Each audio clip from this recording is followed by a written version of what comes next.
Welcome to my YouTube channel, Center of Manual Therapy. I am Dr. Dilip Kumar. I am a physical therapist and I am founder of Center of Manual Therapy. I am a senior lecturer at Nippers Institute, Karachi.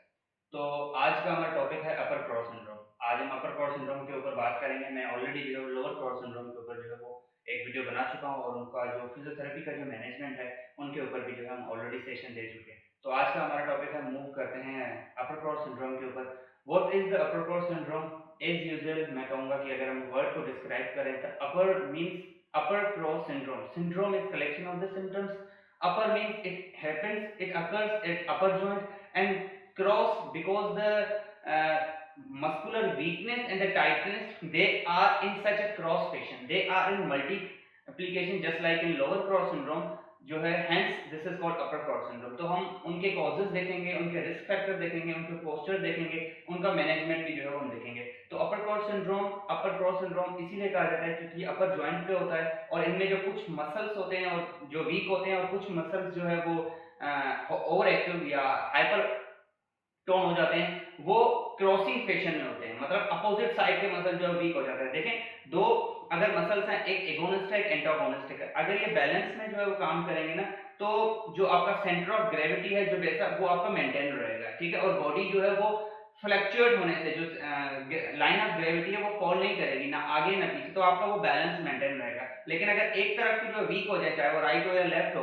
Anterior हो posterior हो, अगर एक तरफ के week हो जाए तो दूसरा बर्डन तो डेफिनेटली, एक तरफ के अगर वीक हो जाएंगे तो दूसरे के ऊपर वर्कलोड आ जाएगा और वो टेंशन में चले जाएंगे, दे गेट टेंस, ठीक है, वो ज्यादा टेंशन उनमें डेवलप हो जाएगी। बहरहाल तो अपर कॉर्ड सिंड्रोम में क्या होता है कि कुछ मसल्स जो हैं वो वीक हो जाते हैं और कुछ टाइट। ये होते इस तरह है कि वो एक क्रॉसिंग फैशन बनाते हैं, क्रॉसिंग पैटर्न बनाते हैं, तभी इसको अपर कॉर्ड सिंड्रोम कहा जाता है। होता क्यों है? तो जो वो मतलब ऐसा नहीं है कि कुछ मसल, जैसे हम जिन मसल्स को अभी हम स्टडी करेंगे, ऐसा नहीं है कि अगर जैसे ही वो मसल्स शॉर्टन हुए तो एकदम से ये कंडीशन डेवलप होगी। मैं एक बेस्ट मिसाल दूं कि इसमें जो one of the muscle that gets strength is the स्टेनोक्लेडोमास्टोइड।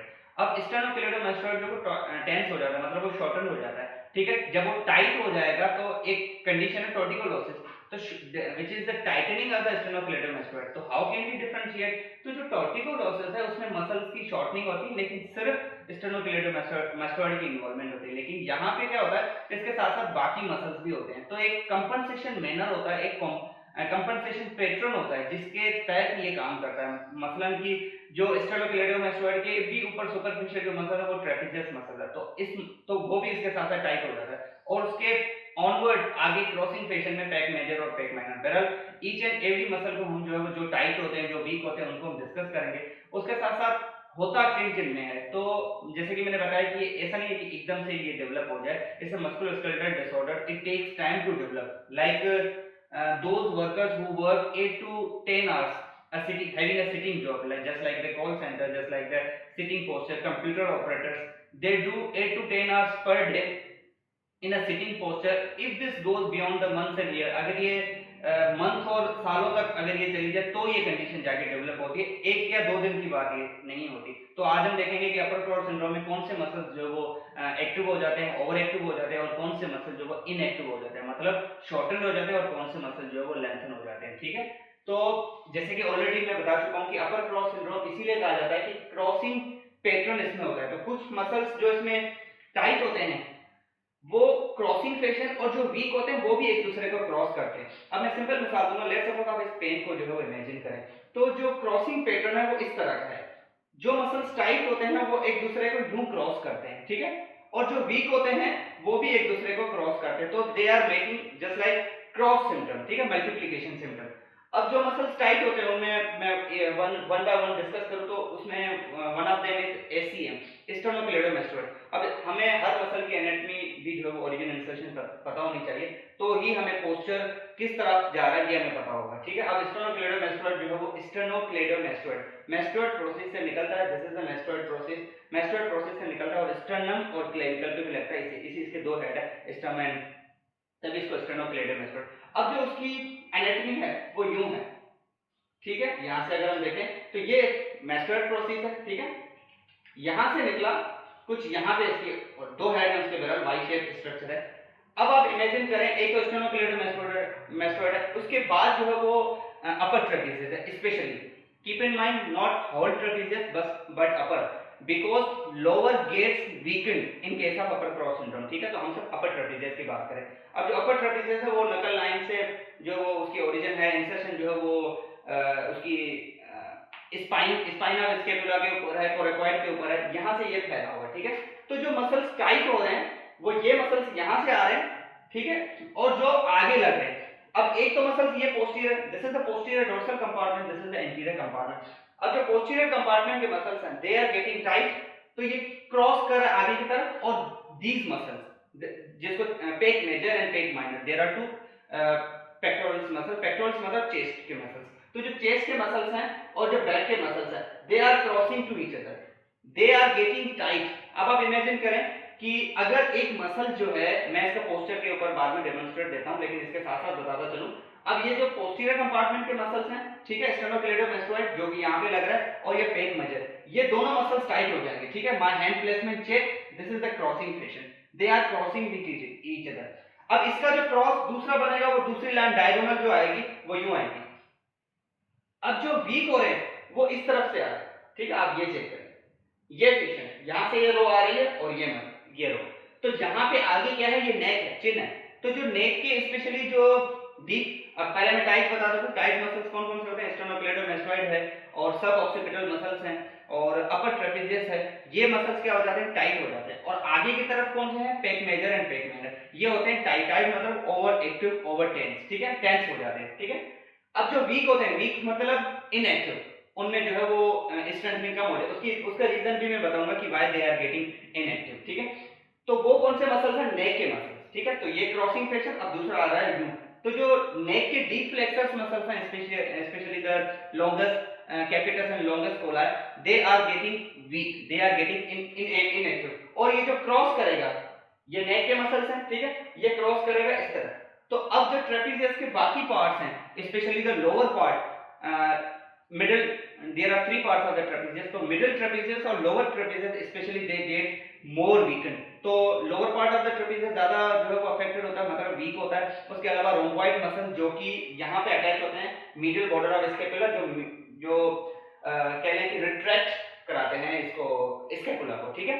They adduction, in short जो स्कैपुलर एडक्शन होती है वो मीडियल, तो ये रोम्बॉइड मसल होता है, रोम्बॉइड माइनर है, रोम्बॉइड मेजर है, और सेरेटस एंटीरियर जो कि इंफीरियर एंगल पे अटैच होता है। तो ये मसल्स क्या हो जाते हैं, ये मसल्स वीक हो जाते हैं। तो अब इनका पैटर्न कुछ इस तरह से चेक करो, मैं कोशिश करूंगा कि जो इसका मस्कुलर मॉडल है उसके ऊपर डेमोंस्ट्रेट करने की। तो they are crossing each other, that's why they are called upper cross syndrome. तो अपर क्रॉस सिंड्रोम में कौन से मसल्स टाइट हो जाते हैं, पोस्टीरियर कंपार्टमेंट के। अपने अपने ऊपर जो वो डेमोंस्ट्रेट देने की कोशिश करता हूं। तो these are the neck muscles, ठीक है, and this is the longest sternocleido SCM, sternocleidomastoid muscle. तो ये मसल्स टाइट हो जाते हैं और आगे के चेस्ट के muscles, pec major and pec minor, ठीक है, ये टाइट हो जाते हैं। और वीक कौन से हो जाते हैं, ये। तो ये अगर क्रॉस सेक्शन इस तरह से बना तो दूसरी इसकी लाइन जो यू बनेगी।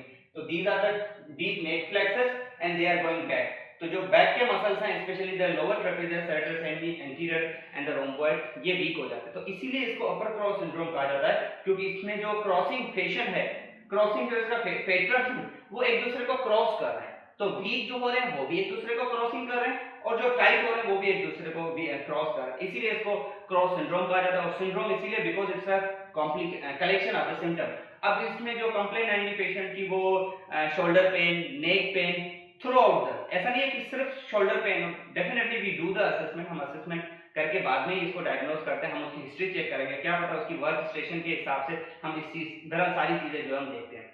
अब मैं बताने लगा हूं कि इसका पोस्चर किस तरह से डेवलप हो जाता है। पोस्चर कुछ इस तरह से डेवलप हो जाता है, आप इमेजिन करें कि अब जो एचसीएम है, ठीक है, जो एचसीएम मसल है वो यहां से निकल रहा है। अब जो एचसीएम मसल है वो यहां से निकल रहा है, यहां पे लग रहा है।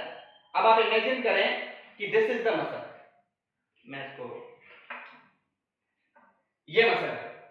अब जो मसल यूं लग रहा है, ये मसल यहां से, ठीक है, जब मसल ये शॉर्टन होगा, जब ये मसल जो है वो शॉर्टन होगा, it will pull the chin forward, ठीक है। तो ये ऑटोमेटिकली, ऐसा नहीं है कि जैसा कि मैंने बताया ऑलरेडी कि ऐसा नहीं है कि एकदम से ये चीज डेवलप हो जाए, इट टेक्स टाइम। लेकिन मैं एक जनरल बता रहा हूं कि जब ये शॉर्टन होगा तो ये चिन को जो वो फॉरवर्ड करेगा। अब चिन अगर फॉरवर्ड जाएगी, because the all the muscles coming from the scapula. Some are attached to the amuman. Mostly they are attached to the shoulder. So definitely they will put force on the shoulder as well. तो अगर चिन forward जा रही है तो जो centre of gravity है जो पहले बिल्कुल नीचे फॉल कर रही थी, this is the line of gravity या जिसको सीओजी सेंटर ऑफ ग्रेविटी कहते हैं, ये अगर लॉन्ग पैरेलल अगर फॉल कर रही है तो अगर चिन है आपकी, चिन अगर फॉरवर्ड करेगी तो चिन अगर फॉरवर्ड तो सेंटर ऑफ ग्रेविटी थोड़ा सा शिफ्ट होकर एंटीरियर चला जाएगा. जब सीओजी एंटीरियर चला जाएगा तो in order to compensate our shoulder gets forward, जिसको राउंडेड शोल्डर भी कहा जाता है. तो पोस्चर जो समहाउ दिखेगा वो ये थोड़ी सी चीज जो है वो फॉरवर्ड दिखेगी, फॉरवर्ड नेक पोस्चर जिसको कहा जाता है, and our shoulder gets forward जिसको राउंडेड शोल्डर भी कहा जाता है. With the passage of time, this is the posture actually the workers they do on the computers and etc. So in the different workstation, so they are getting somehow this posture. With the passage of time, with the stage of the upper cross syndrome, with the severity of the upper cross syndrome, जैसे जैसे upper cross syndrome जो है वो verse होता जाएगा, mild moderate severe होता जाएगा, posture gets more severe. तो वो जब सीवियर होगा तो वो दूर से दिख जाएगा कि ये तो अपर क्रॉस सिंड्रोम है, लेकिन डेफिनेटली माइल्ड या मॉडरेट स्टेज में इतना पता नहीं चलता है. तो this is all about the upper cross syndrome, जिसमें जो मसल्स वीक हो जाते हैं, जो टाइट हो जाते हैं. रिस्क फैक्टर जो उसका है वो रिस्क फैक्टर ये है कि जो सेडेंटरी लाइफस्टाइल है, जिनका 8 से 10 घंटे जो है सिटिंग का काम है and they do the computer typing etcetera, call centres वाले हो गए जो उनका भी पोस्चर समहाउ फॉरवर्ड होता है. तो ज्यादातर 8 से 10 घंटे अगर वो बैठते हैं और ये जो जॉब है, ये जो प्रोफेशन अगर जो है महीनों और सालों तक चला जाए तो it can cause the upper cross syndrome. Patient जो कंप्लेन करेगा वो मेनली जो है वो नेक पेन के साथ, mainly this region and this. Why? Because this is the part of the trapezius. ये ही ट्रेपीजियस का रीजन है जिसमें पूरे एरिया को कवर अप किया हुआ है. समहाउ लोअर बैक में भी पेन जाता है, उसका रीजन जो है वो काइनेटिक चेन है. जब आपके ऊपर के मसल्स फॉरवर्ड जा रहे हैं तो नीचे के muscles they are getting stretch. जब वो स्ट्रेच होंगे तो उनका पेन वहां पे भी जो फील किया जाता है. और इसका मैं ऑलरेडी बता चुका हूं कि now why the other muscles they are getting weakened because when the chin goes forward, जब chin जो है वो neck जो है वो forward आगे की तरफ जाएगी तो definitely जो बाकी के muscles हैं, आगे के जो muscles हैं, आगे के muscles उनका इतना रोल नहीं बनता और उनकी इतनी एक्टिविटी, क्योंकि उनका जो पार्ट होता है उनको मेंटेन करने के लिए वो वीक हो जाते हैं और जो पोस्टीरियर कंपार्टमेंट के मसल्स हैं वो शॉर्टेंड हो जाते हैं. अब देखें जब शोल्डर जो वो राउंड हो जाएंगे तो जो pec major muscles and they are getting shortening. Just look at my shoulder. This is my shoulder. When my shoulder gets forward, my pec majors is getting shorter. Pec minor इतना role नहीं, वो बिल्कुल minor muscles है, वो अंदर surface the pec major होता है, लेकिन वैसे ही तो this is the pec major muscle and when the shoulder get round it gets shortened. ठीक है, तो ये मसल जो वो शॉर्टन हो जाते हैं और स्टेनोक्लेडम एस्ट्रोइड, सब ऑक्सीपिटल मसल्स, लिबिटर स्केपुली इटसेल्फ, ये जो है वो शॉर्टन हो जाते हैं. और जो वीक मसल्स हो जाते हैं वो डीप फ्लेक्सर मसल्स, जिसमें longest capitis, longest colli and specially the lower trapezius, rhomboid, serratus and they getting inactive, they getting weak. तो अब इनकी जो फिजियोथेरेपी है उनके ऊपर हम अलग से जो वीडियो बनाएंगे, लेकिन एक छोटा सा मैं इसका जो है वो डेमोन्स्ट्रेट देता चलूं कि आप जस्ट इमेजिन करें जो मसल्स शॉर्टेंड हो रहे हैं उनको हमने स्ट्रेच करना है और जो मसल्स जो है वो वीक हो रहे हैं उनको हमने स्ट्रेंथ करना है. तो stretching and strengthening these are the main to कह लें कि प्रैक्टिकल या main to the physiotherapical parameters जिनके ऊपर हमने फोकस करना होता है. ठीक है, अब एक और उससे भी ज्यादा बेटर जो चीज जिस कंडीशन से डेवलप हुई है, कहां से डेवलप हुई है, bad posture. So maintain your posture, keep your posture upright just like this. So इसके लिए बेस्ट कुछ वॉल स्ट्रेच है, कुछ नेक स्ट्रेच है. अब जो मसल शॉर्टन हो जाता है उसमें जैसे कि मैंने बताया एसीएम है, तो एसीएम का जो स्ट्रेच है, एसीएम का स्ट्रेच है बेस्ट राइट या लेफ्ट, वो आप जो अफेक्टेड है आप उसको एसीएम को इसका स्ट्रेच दे सकते हैं. This is the ACM stretch. आप इसको स्टेनोक्लेडम एस्ट्रोइड को स्ट्रेच दें. और जो नेक फॉरवर्ड जा रही है उसको चिन टक कहा जाता है. ठीक है, उनको पीछे की तरफ ले जाएं. ठीक है, this is also one of the exercise. मैं इसके ऊपर अलग से जो वीडियो बनाऊंगा. अगर अगेन आपका कोई भी क्वेश्चन हो तो यू कैन आस्क और you can ask and keep watching centre of manual therapy. आप कमेंट में वीडियो के कमेंट में जो है आप डिस्कस कर सकते हैं मुझसे कि कौन सा जो है वो आपको कॉन्सेप्ट क्लियर नहीं हुआ. तो I will try my best to answer as soon as possible. Thank you so much. Keep watching centre of मेनल.